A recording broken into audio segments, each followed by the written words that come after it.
A special thank you to each of our subscribers who make this channel possible. Here's today's story. In a heated cabinet meeting held on December 3, 2025, President Donald Trump, alongside Defense Secretary Pete Hegseth, defended a series of controversial military strikes targeting alleged drug trafficking boats in the Caribbean. The strikes, which have drawn international scrutiny, particularly for their potential violation of international law, were described by Hegseth as a necessary response to the ongoing drug crisis affecting the United States. During the meeting, Hegseth attributed the lack of visibility on potential survivors during the strikes to what he termed the fog of war.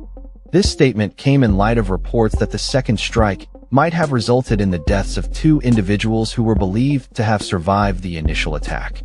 President Trump, while addressing the cabinet, reiterated the administration's commitment to combating drug trafficking, claiming that the number of drug-related deaths in the U.S. has significantly decreased due to these military actions.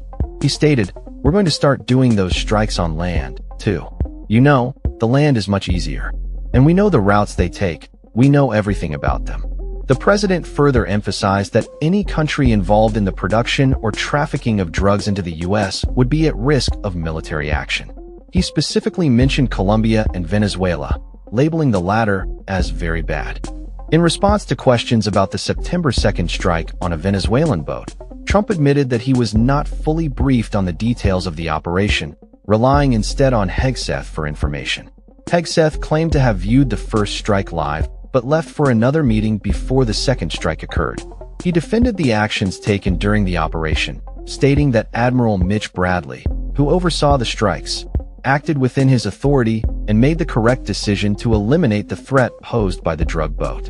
The defense secretary expressed frustration towards the media, accusing them of misrepresenting the military's actions and undermining the judgment of American commanders. "You sit in your air-conditioned offices or up on Capitol Hill.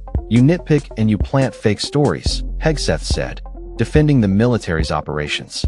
The meeting also touched upon domestic issues, with Trump addressing concerns over inflation and the cost of living. He dismissed the notion that Americans were unhappy with the economic changes, attributing negative perceptions to media narratives. "We're bringing the prices down, way down," he proclaimed. The president also briefly mentioned his relationship with tech mogul Elon Musk, indicating that despite past tensions, he still holds Musk in high regard. When asked about the search for a new Federal Reserve chair, Trump revealed that they had narrowed down potential candidates to one, but did not disclose any names. In a significant infrastructure announcement, Trump vowed to overhaul Dulles International Airport, criticizing its current state as terrible and promising a transformation into a spectacular facility. Hegseth echoed the president's sentiments regarding the airport's shortcomings.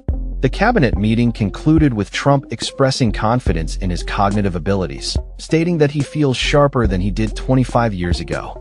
As the administration continues to navigate the complexities of drug trafficking and domestic economic challenges, the controversial military strikes mark a pivotal moment in Trump's approach to national security and public health.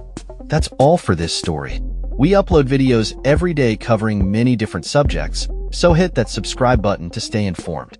Thanks for watching.